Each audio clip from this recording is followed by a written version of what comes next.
But yeah, like while we're on the subject of leadership too, I wanted to like hear some of your thoughts on like education leadership because you've done so much in these areas. So I'm curious, actually, how would you define leadership? Because that's kind of a broad term. It is a broad term, and it's interesting. I approach leadership from a couple of different angles. The first angle is I've led things, so I have firsthand experience in everything when it goes right and everything when it goes wrong. So I'm a leader. The second aspect of it, I have education. My doctorate is in educational leadership administrative policy. So from a research standpoint, I've researched this topic. But I think, frankly, the lessons that I have learned teaching leadership over the last 18 years and interacting with my speakers who come in, I think I've learned more in that 18 years than my entire career. So now it's so funny because at some point I need to pass the baton in this course, but it's like it's going to be very difficult to do because over time, and this is for the students too. This is why you can take this as many times as you can because you just gain this wisdom. The more you look at case studies of things that went well or went wrong, you look at how you make decisions, and it's actually a whole area of research and study on decision making. I didn't even know that until I started. We used the book Decision Making, written by the Keating brothers, and one of the Keating brothers is in the Stanford Business School. So anyway, so as I started looking at the research and case studies and the great thinkers on the topic of leadership, I gained a completely new perspective on leadership. It's just crazy. So anyway, so the students do too. That's why you take it. But back to your question, I'm not trying to dodge the question. How would you define leadership? So leadership is contextual. And what that means is it just depends on the situation. So for example, if I were to define a great leader of a corporation, it's someone who is making the right decisions for the company so that they achieve their objectives, but also that the employees are enriched, right, by working. So they benefit too. That's my ideal leader. And I've known some of it. Some of my speakers have been like that. When you walk into the company, into the corporate office, everybody speaks highly of the leader, and it's a successful company. That, to me, that's a great leader. Versus you walk into a company, everybody's, looking over their shoulder, afraid they're going to make a mistake or whatever. That's not a good culture. You want an open culture of collaboration. But then other question you asked was about decision making. And this is really, really important because there's different ways you can make decisions. You can be a dictator and just make a decision. And frankly, some decisions you want made that way. Like if there's a fire drill, get out of the building. Yeah. Talk about it, you don't want to.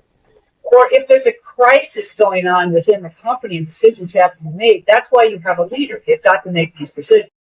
Mm-hmm. But on big decisions that affect the whole company or the core, the direction of the company, you want it to be collaborative. However, you do not want to you can't run a company on consensus. You just can't do that. Yeah, that's so what you do is you get everybody's input, and there's lots of ways to do that other than just meeting and talking endlessly. I mean, you can do questionnaires, surveys, you can do little meetings and then have bigger meetings.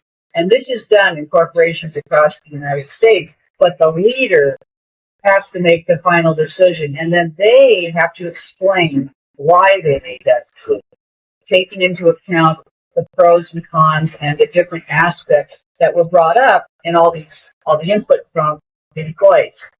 And that is how decisions are made, and at least in Silicon Valley and in most companies.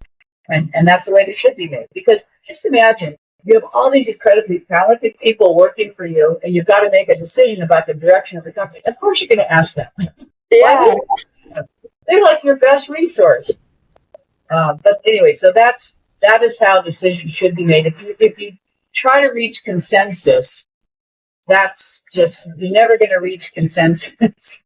Somebody's going to always be disagreeing, and it takes so long if you finally reach consensus. And the other, by the way, another way that we make decisions is we vote. And other than ice cream flavors at the company party, you should never do that, because when you vote, you've got winners and losers, and you do not want that, right? You want everybody collaborating. You want everybody. Now, I just want to say this one caveat, because some of you in the audience listening to this are going to lead companies, businesses, universities. That's the kind of students you are.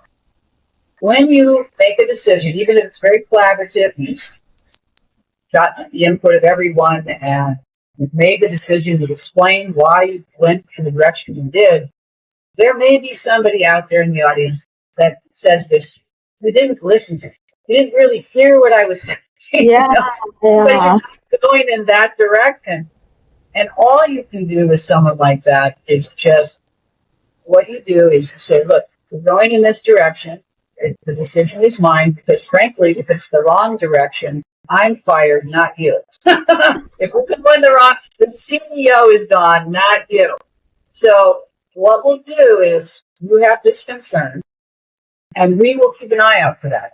We're gonna, we may have to pivot and go in the direction you're saying, but we're gonna go this way, and we're gonna see what happens. I mean, that's the way to address them, is to make them understand that you are listening to them, you understand why they want to go that way, and you explain why you're going this way, and then, but you'll check. You're not just going to go this way and never think about it again. Big decisions like that have to be checked. So that's really good advice. And I guess it's also how you could balance like leadership versus collaboration, because I think a lot of people, when they think about like leadership, it's like you're taking control of everything, you're like individually putting in so much work. While like collaboration is maybe more focused on a team effort, but actually they're like not so separate, right? So like you have the collaboration part on the input, on the like discussions, but then when you make the decision, you have to like be the leader and show leadership in that sense. And by the way, another thing I want to add, and this is a big lesson in leadership. When you make a bad decision and you fail, you learn from that. You're actually a much better leader. Failure is one of the best training for leaders, because you will never do that again, and you understand the landmine you just stepped in. And that's why in Silicon Valley, failure is not the end of your career. Failure builds your career. I think like we talked a lot about like different leaders, like company leaders, whatnot, but what about some advice you might give to us as like students right now? So like as students, what are some ways we can like show leadership, or especially when people ask like, tell us some ways you show leadership in your life, etc., etc. Like what sort of stories do you think like we could be able to give, or like what sort of examples do you think would show our leadership? Right. The one realization, and I think everyone in the OHS, or almost everyone, is already there, is that you are in control of your life. Totally in control. So you can't control things outside of you, but you have total control over you and how you react to that. Once you accept that, then you're not looking outward with blame. Oh, I can't do this because of that, or I didn't do well because of that. Outside of you, if you're always looking at yourself, what can I do better? How did I impact the situation? If I want to go from point A to point B, what am I going to do to get there? Right? It's all about your realization that you're in charge of your life. No one else is. Not even your parents. They're guiding you. They have some say in like money things and things like that, but you get to decide your life. And it's a lot of people, even adults, don't want to accept that their life and what happens to them is in large part their decisions, the decisions they make. And that to me is the ultimate sign of personal responsibility and personal leadership. And when a student feels like that, you can tell, because they're going after it. They realize that this is their life, they're in charge, and they make decisions that reflect that, right? They're not, there's people that do things because they think others will think that's good. And then there's people that have this inner strength that just blows out. Like they know they want to do this. They know they want to help this. And they just go after it. So that's my challenge. Realize that you are in charge of your life. The decisions you make will decide how your life goes. You have to pivot. You have to accept failure. You've got to learn from failure. And then you just keep charging ahead. And by the way, what you think you want to do now, it's going to change because why? You get more input from other people that are doing different things. So you may have one plan now, which is good, and you're going after it. And you may say, oh, I want to go this way now. Do it, because it's your life and you're in charge. That's amazing. That sounds like such a good mindset to have. Yep, and that's what most of us have, I think. Because I work with, so I feel like that good work. But again, some people you can tell, some students are timid about that. Like they're afraid. Because if you accept responsibility for your life, things that aren't going well, you can't look out. You gotta look at you. Like, okay, what am I going to do? Something about it now. But now I gotta do something about it. Other than just complain about it. I gotta now fix it or do it or deal with it. And when you adopt that mindset, it's freeing. Free yourself. If you're part of your life, you are. I mean, you get to decide whether you're going to do well in a class or not, right? Yeah. Or you get to decide what college ultimately you go to of the ones you accept. You get to decide. So anyway, and then when you get there, you get to decide what you're going to do there, how hard you're going to work. You're going to decide what career you fit.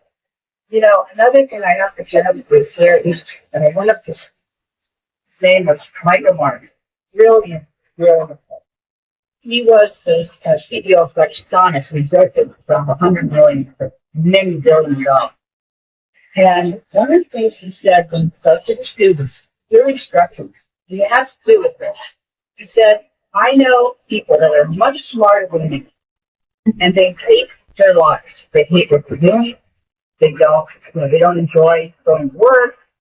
And he's looking at them going, well, why don't you change it? And they, again, if you know you're in control of your life and you don't like what you're doing, do something else. You've got to pivot. And Michael March was someone who did that. He had no problem skipping. And so for him, that was his mindset. I want to do this, and I'm just going to go after it. And so anyways, so you want to be a Michael March. You don't want to be someone who has a job they don't like and a life they don't like. You want to enjoy every minute of your life. Even a test. Like when you go into a test, you should be there.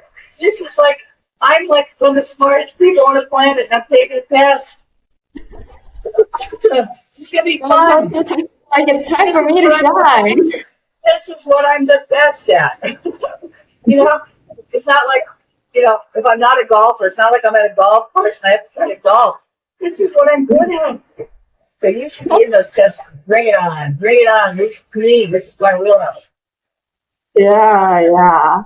It reminds me of this quote I've heard before where it's like, they say you'll always end up to be the person that you want to be, because when you truly want something, you're like, definitely one way or another, you'll find somewhere to get there. Well, and the other thing I would say, I know this is sounding very strange, but you have to appreciate it. You have to appreciate who you are and how fabulous you are. I mean, just give yourself a hug. It's like, I'm so awesome. I mean, because you're here at the online high school. That puts you in like on the bell curve. You're like at the very top. I mean, you've been given this incredible gift. You've been given this incredible gift. Just enjoy it. I mean, no one's going to outsmart you. Think about that. You have this. So, yeah. But take control of your life. Look at me. I'm here at the online high school. You know what? Some of the other leaders, like Peter Thiel, for people know, a billionaire, even Elon Musk, he'll just say the best investment you can make is in you. You're your best investment. So That when is you so study hard, you're investing in yourself. When you network and meet really other good people and you're investing in yourself. You are the best investment. That is great. That's like so much good wisdom, so much good advice. And like, yeah, I know since you have like so much experience in these areas, I think you do like a lot of educational consulting too, right? Like a lot of consulting in that sense.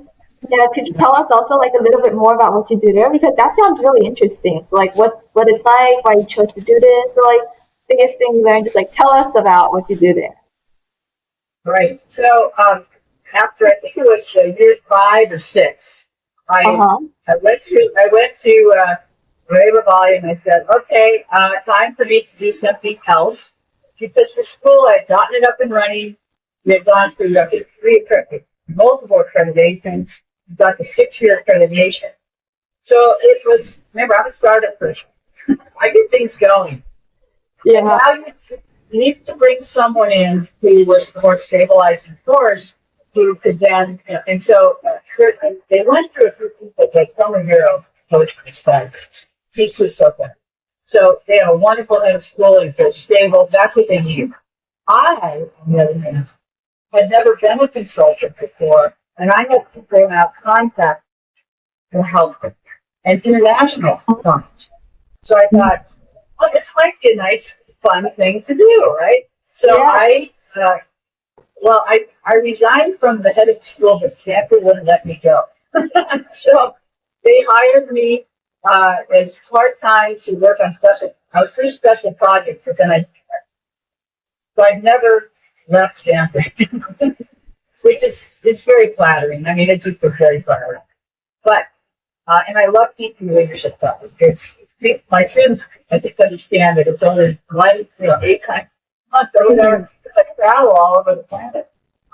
But my first big client was College University, and they were thinking of doing donor courses online. They wanted a 90-day class, and I'll just say that was so much fun. It was a 3 or 4 year project. I hired 60 PhDs. We created the 9th grade courses. It was spectacular. And again, you can now my high school as a model. Uh, Now I'm serving on supports, and I'm actually producing another course for someone, helping them finish their online course. And also introducing people. That's the other thing consultants do. They come in and go, you can talk to this person, you can talk to this person. And I also had a client in South Korea. They opened up a school in Illinois. And this is a really funny story. So I get a call or I get a text saying, need you to be at a meeting. And it's night. And I'm like, what? What is it on? And what it was on was this particular builder, very well, was building this entire community in the high school. And this group that I was consulting wanted to run that high school. And everybody wanted to run all the big school groups that are in business in Asia. And then India wanted to run that school, right?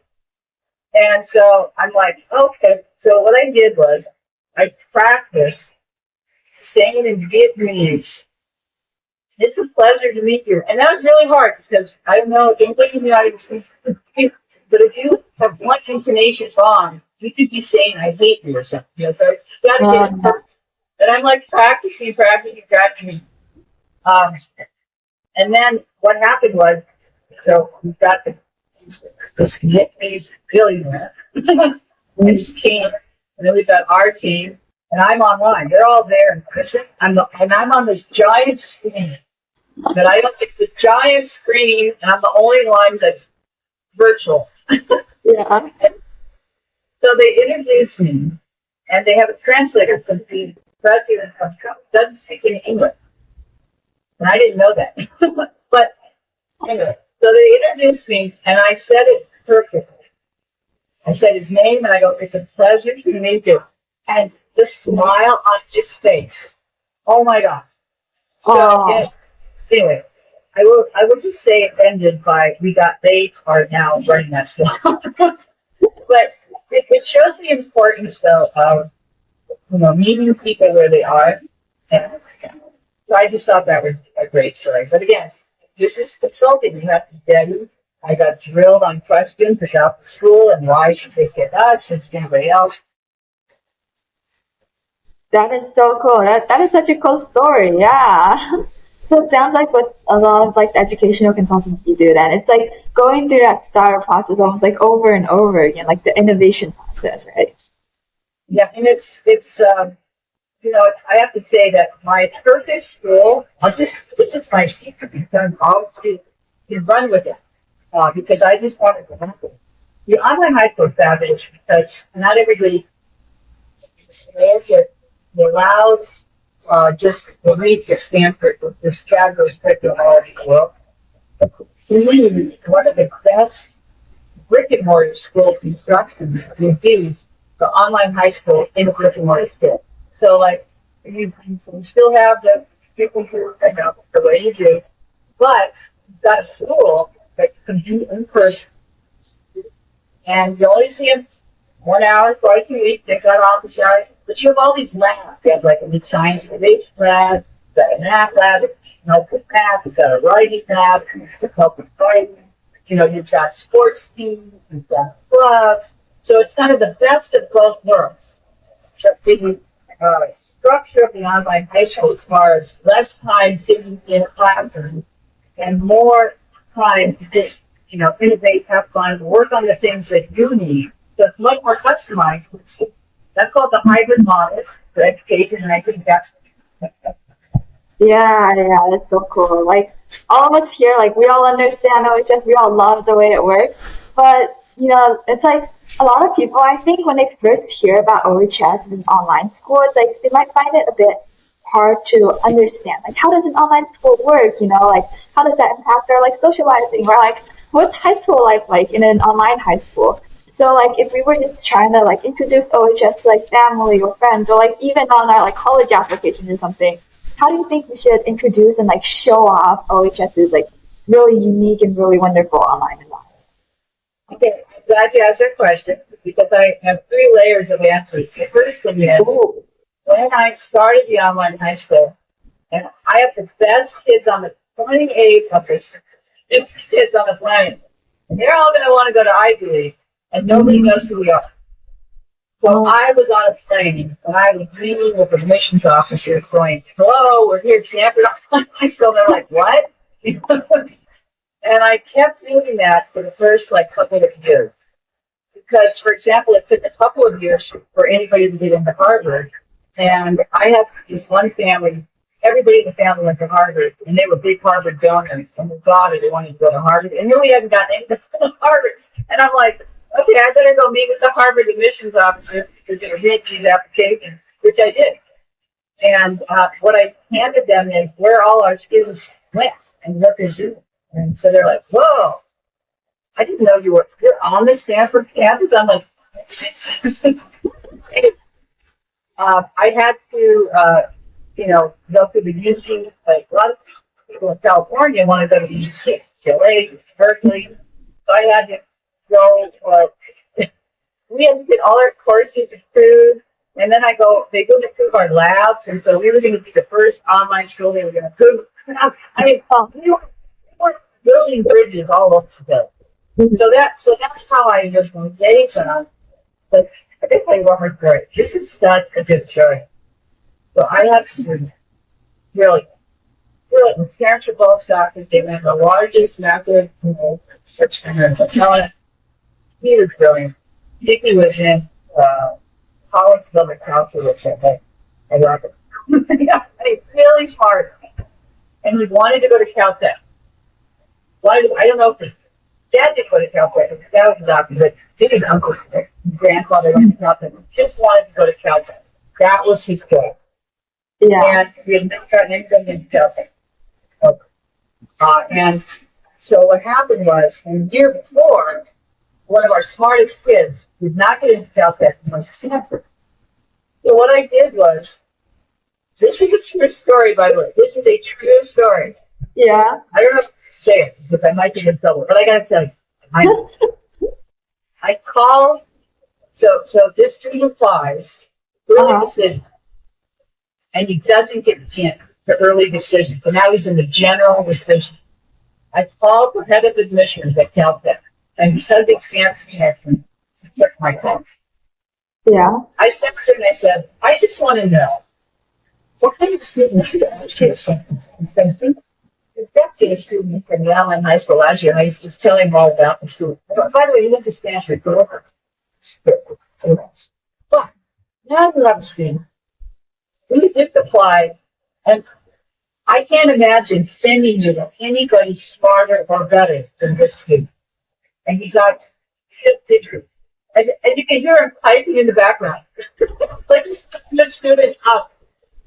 And he's looking at his record. And he's like basically intimated that I had nothing to do with it. And I couldn't say that to the student who had to wait until like April to find out he got in. Uh, And I couldn't tell his mom who was calling me, oh, he's talking to you again. Anyway, so I got in, and that broke the barrier, I felt that. And so you have to have the first one get in, and then they're so spectacular. The Caltech is looking at the OHS students first. What's in there? But that student ended up coming back to Stanford and getting paid. And why don't they apply to this? Anyway, so I don't know what he's doing now. He went to Caltech and then Stanford. So, but that actually happened. And it turns out, I go, who was the person who reviewed his application? And it was like somebody who had a degree in journalism or something. I'm like, you're looking at a top science student. He's taken all of the advanced math classes that Stanford continuing to take on. He's taking all of the college level equipment things there. And that's not in straight A's. That's not good enough. I mean, he's already like a junior. Anyway, I can go on and on. But I will say that the Stanford Online High School advocates always have. And I think broke down all the barriers. So now the students, most of the real brother of really good at school. I'll be a achiever. oh, that's so cool. So like, yeah, definitely. I think we all really appreciate like all the work you did for the first few years, just like reaching out for How much is the school admission? yeah. So there's another time. I went and gave a talk at one of the local private schools in Bay Area. There's a bunch of them. And the tuition is like college, the private schools. And I was giving a talk about the online fellowship. And the parents were just scheduling the questions like, dude, well, how do the kids go there? I think they're ruining their lives because they're online. And I was like, well, actually, we do this, and blah, blah, blah. And one of the fathers who was, who was a person who started many companies working down, kind of approached me after the talk. And he said, you should not be so defensive because business is moving online. Everybody's moving online. This is the new way to do business. Your students are going to be so far ahead of the curve as far as just interacting with each other online that when they go into corporate America, they're going to be leaders because this is how they do business. So I thought to myself, oh, I got to remember that. Think about that. But it's true. Just think about the way everything, look at what happened when COVID hit. Yeah. That's like, you don't even notice it. Everybody else is like, oh my gosh. So anyway, so that was really important for me to understand that there are strengths in this method that I wasn't even thinking about. And then the other thing I tell parents is the role of the family and the community of an online high school students is very important, much more important than if you're sending them off to a regular school. And the parents have to be aware of that, and they are. They definitely are. So a lot of the stuff, like I said, a lot of the students do things in their community. They're part of athletics teams, or they're part of clubs in their community. So they need to advantage. A lot of parents can travel around the world. They don't have to cancel their trips. So the students in the online high school you go on these amazing trips with the parents to the Louvre, Paris, or visit Yeah. the Egypt. They don't have to wait, to do that. We had one student who was Mhm. sailing around the world with her parents, and she attended graduating in Yamaha while sailing around the world.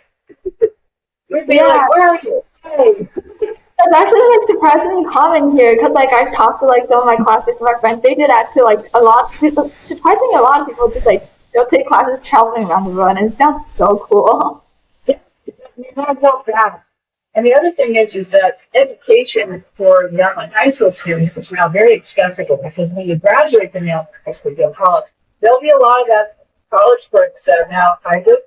But also, if you want additional information, right? You take an online class and learn whatever, and you're like a master at that. So I Yeah. think you will always be updating yourself with courses like this. I mean, even working at Stanford, when I have to do make us take these classes online, like, for being an employee at Stanford, that's the way it's going.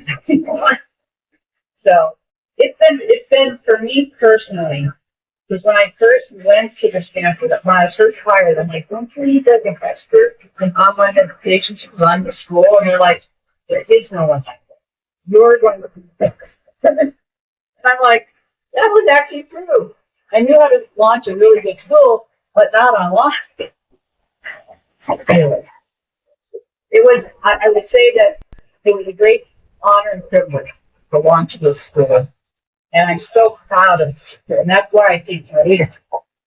Because I just want to support the school as much as I have supported the school by bringing them donuts. I know, you've got to support the school. I was the one that encouraged them to add the temptation and grade, and John Malone, our benefactor, funded it.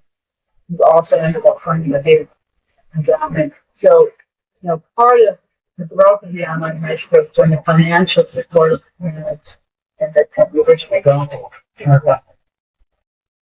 It's been a great privilege.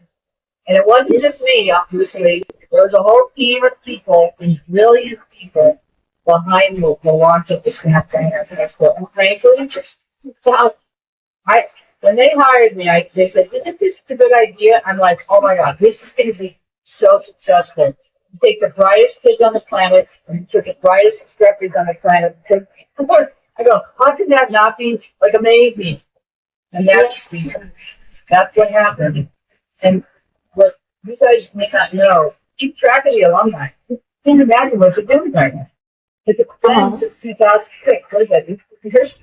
I mean, there are people out there that have graduated from OASIS that are doing amazing.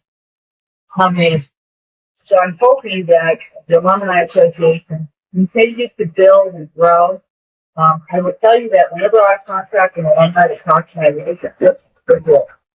And there's such a connection to those early students with OHS and me because we were in it together. Yeah. Yeah. Well, thank you so much for giving us like all of these wonderful lore drops, all of these insider stories that we're not going to get anywhere else. It was so interesting to hear all about them, and also that big chunk of like life advice, all that wisdom you gave. Those were really really helpful, and I think yeah, like what you talk about, like taking control of your own life, all that really great mindset that we should all have and we should all learn from. So yeah, thank you so much, Dr. Keating. Thank you, Heather.